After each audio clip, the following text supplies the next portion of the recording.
প্রশাসনের সিন্ডিকেট জ্বালিয়ে দাও, পুড়িয়ে দাও আমার সোনার বাংলায়। সিন্ডিকেটের ঠাঁই নাই। হাজারো যেগুলো নারী আছে, আমি তাদের পক্ষ থেকে আসছি, তাদের কিছু কষ্টের কথা আমি তুলে ধরতে আসছি। মূলত শুরু থেকে আমরা যেগুলো তদন্ত করেছি, ওখানে ফার্স্ট থেকে আমি ছিলাম, ঠিক আছে।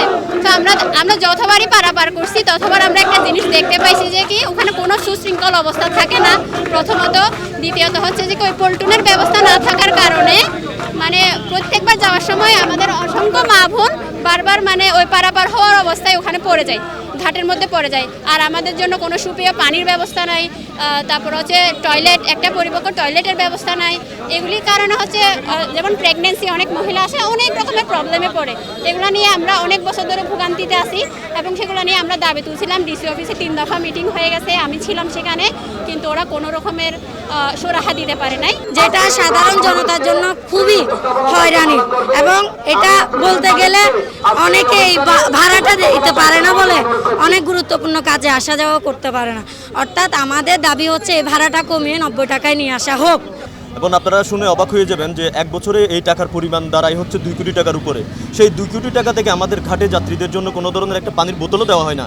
সেই টাকা চলে যায় হচ্ছে সিন্ডিকেটের কবলে, প্রশাসনের কবলে। আমরা এখান থেকে মুক্তি পাওয়ার জন্য আমরা ডিসি মহোদয়ের সাথে অনেকবার মিটিং করেছি। আমাদের যৌক্তিক কোনো দাবি তারা মেনে নেয়নি। আমাদের 10টা দাবি আছে, 10টা দাবি যদি তারা মেনে নেয়, এই রাজপথে থাকা অবস্থায় মানতে হবে, তাইলে হচ্ছে আমরা রাজপথ থেকে উঠে যাবো, নাইলে আমরা এখানেই থাকবো, আন্দোলন চলবে এবং দাবি আদায় করেই আমরা বাড়ি ফিরবো। তার ছোট্ট একটা মেয়েকে সে নিয়ে কক্সবাজার থেকে মহেশখালী যাবে। মেয়েটা বলতেছে আমি স্পিড বোটে যাবো, বাবা বলতেছে আমার কাছে টাকা আছে 70 টাকা। মেয়েটা কান্না করতেছে, বাবাও কান্না করতেছে। স্পিডবোট ড্রাইভারকে বুঝিয়েছে ভাই আমার কাছে 70 টাকা আছে, আমার বাবা মেয়েকে একটু নিয়ে যাও। স্পিডবোট ড্রাইভার তাকে ধাক্কা মেরে অন্যদিকে ফিরে দিয়েছে। আমি গিয়ে ওই মেয়েকে সহ বাবাকে নিয়ে গিয়েছি।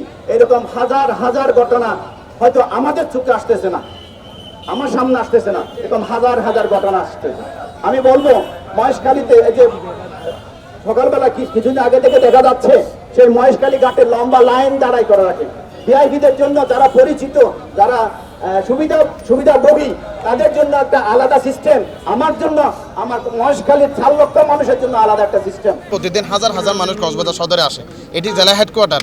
এই যাতায়াতটা আমরা নিরাপদ করার জন্য এখানে অনেক গরিব মানুষরা কিন্তু 110 টাকা দিতে পারে না বলে গাছের বুট করে আসে। এই গাছের বুটও মালামাল আনা নেওয়ার বুট। আমরা চাইছি এখানে গণপরিবহন নিশ্চিত করতে হবে, 2 প্রান্তে মেয়েদের জন্য স্বাস্থ্যসম্মত টয়লেট নিশ্চিত করতে হবে। আমরা এখানে বিনা শুল্কে, বিনা সাদায় ফল্টন স্থাপন করার জন্য মহেশখালী প্রান্তে দাবি তুলছি। এই 10 দফা দাবি যদি আপনারা দেখেন, অত্যন্ত যৌক্তিক দাবি। এই দাবি কিন্তু না মানার কোনো মানে অযৌক্তিকতা নেই। প্রশাসন চাইলে এগুলা কিন্তু সহজেই আমাদের সাথে বসে সমাধান করতে পারতো, বাট এনারা সমাধান করে নাই বলেই আমরা আজকে এখানে দাঁড়িয়েছি। এখানে আমরা ড্রাইভারদের বিরুদ্ধে দাঁড়ায় নাই, এদেরও পেট আছে, এদেরও চলতে হবে। এরা বলতেছে 9 জন নিয়ে 900 টাকা নিবে। আমরা বলছি আগে তো 11 জন নিতেন, এখন 10 জন নেন, আমরা 90 টাকা করে দিব। 90 টাকা করে নিলে 9 জন নিয়ে যে টাকা পাই, 10 জন নিলে ঠিক সেম টাকা পাবে।